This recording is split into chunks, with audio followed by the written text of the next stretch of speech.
এটাকে আমি বলবো এইটা জুলাই সনদ না, এটা একটা রাষ্ট্রদ্রোহিতার দলিল ছাড়া কিছু নয়।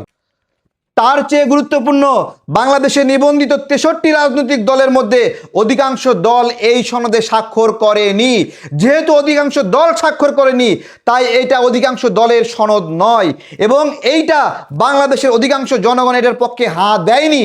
যেহেতু হাঁ দেয়নি, বাংলাদেশের সকল জনগণের এটা অভিপ্রায় নয়।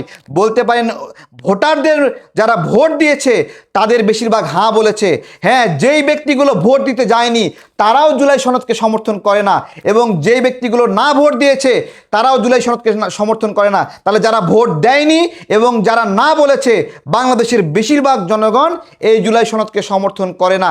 সেই সনদকে আপনি বলছেন আদালত প্রশ্ন করতে পারবে না, সংবিধানের চেয়ে গুরুত্বপূর্ণ, 72-এর সংবিধানের বিকল্প, তাহলে এইটাকে আমি বলবো এইটা জুলাই সনদ না, এটা একটা রাষ্ট্রদ্রোহিতার দলিল ছাড়া কিছু নয়।